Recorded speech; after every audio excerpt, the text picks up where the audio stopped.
अब खबर राजस्थान के अलवर से, जहां पर मुबारकपुर में प्रॉपर्टी डीलर ने 43 साल पुराने भगवान श्री राम के मंदिर को तोड़ दिया है। आरोप है कि प्रॉपर्टी डीलर ने तहसीलदार और पटवारी को घूस दी और फर्जी तरीके से मंदिर की जमीन अपने नाम करवा ली है। और चारों तरफ मंदिर की दीवार का मलबा बिखरा पड़ा है। शनिवार की रात अचानक 50 से 60 लोग पहुंचे, जो अपने बुलडोजर लेकर आए थे। कुछ लोग समझ पाते तब तक मंदिर की दीवार को तोड़ दिया गया। गांव वालों ने इसका विरोध किया तो बदमाशों ने बंदूक दिखाकर धमकाया। बदमाशों की तस्वीर सीसीटीवी में कैद हुई है। 50 से 60 लोग थे और उन्होंने बुलडोजर की सहायता से मंदिर की दोनों दीवारों को तोड़ दिया। 43 साल पहले भव्य राम मंदिर का निर्माण हुआ था। तब से इलाके के लोग यहाँ पूजा पाठ कर रहे हैं। हाल ही के दिनों में जमीन की कीमत बेहताशा बढ़ी है। आरोप है जमीन माफिया ने कागजात में हेरफेर कर मंदिर की जमीन खरीद ली और कब्जा करने के लिए लोगों को डरा धमका रहा है। जमीन माफिया के इस दुस्साहस से इलाके में लोगों में गुस्सा है। पुलिस पर कड़ी कार्रवाई का दबाव बना रहे हैं। इनका साफ साफ कहना है कि मंदिर से इनकी आस्था जुड़ी हुई है। वो किसी कीमत पर जमीन माफिया के हाथों नहीं जाने देंगे। दक्षिण भारत में हिंदू धर्म के प्रमुख केंद्र तिरुमला तिरुपति एक बार फिर से इस वक्त चर्चा में है। घी में मिलावट को लेकर हुए खुलासे के बाद अब टीटीडी बोर्ड के मेंबर भानु प्रकाश ने जगन रेड्डी पर एक और बड़ा आरोप लगा दिया है। भानु प्रकाश ने दावा किया है कि जगन सरकार के दौरान मंदिर की हुंडियों में अक्सर चोरियां होती थी। मामला सामने आने के बाद अब आंध्र प्रदेश की सियासत एक बार फिर से गर्मा गई है, जिसका एक वीडियो भी टीटीडी ने पेश किया है, जिसमें एक कर्मचारी नोटों की गड्डी चोरी करता दिख रहा है। ये मामला 2023 का है। तब आंध्र प्रदेश में जगन मोहन रेड्डी की सरकार थी।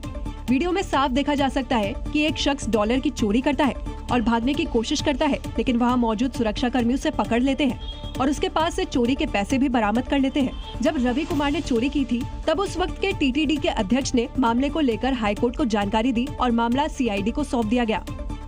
और अब दावा किया गया है कि वाईएसआरसीपी शासन के दौरान भारी अनियमितताएं हुई हैं और भगवान बालाजी के खजाने को लूटा गया और ये करीब 100 करोड़ का घोटाला है। फेमस सिंगर जुबीन गर्ग का सिंगापुर में स्कूबा हादसे में निधन हो गया था।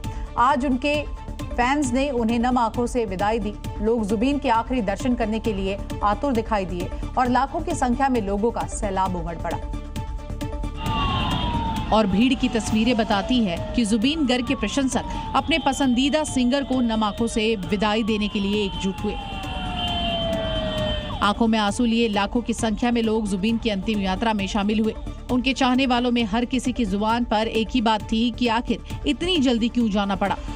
क्या कहेंगे, हम तो हमारा तो असम का गौरव आज तो नहीं रहा है, इसीलिए हम बहुत दुख कर गए।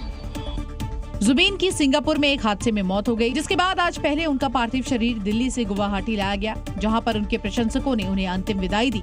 जुबीन की अंतिम यात्रा में उनकी पसंदीदा गाड़ी भी शामिल की गई, जिस गाड़ी से वो अक्सर अपने कार्यक्रमों में हिस्सा लेने जाते थे। उत्तर प्रदेश में योगी सरकार की जीरो टॉलरेंस की नीति के तहत प्रशासन इस वक्त एक्शन मोड में है। अतिक्रमण के खिलाफ लगातार कार्रवाई जारी है और इसी कड़ी में यूपी के श्रावस्ती में 2 जगहों पर अवैध निर्माण को ढहा दिया गया है। और पहले जहां श्रावस्ती के भिनगा इलाके में पुलिस और राजस्व विभाग की कार्रवाई देखने को मिली, दोनों ही इलाकों में सरकारी जमीन को कब्जा मुक्त कराया। बुलडोजर की मदद से सरकारी खलिहान की जमीन पर बनाया गया अवैध निर्माण ढहा दिया गया। तो वहीं गिलौला इलाके में भी राजस्व टीम को सरकारी जमीन पर कब्जा करने की शिकायत मिली थी, जिसके बाद अतिक्रमण को ढहाकर प्रशासन ने जमीन को खाली कराया। इस दौरान मौके पर पुलिस और प्रशासनिक अधिकारी मौजूद रहे। प्रशासन ने साफ किया है कि सरकारी जमीनों पर अवैध कब्जों को कतई बर्दाश्त नहीं किया जाएगा। ऐसा पहली बार नहीं हुआ, बल्कि इससे पहले भी जिले में कई हिस्सों में सरकारी जमीनों पर किए गए अतिक्रमण पर ऐसी कार्रवाई की जा चुकी है। Zee News।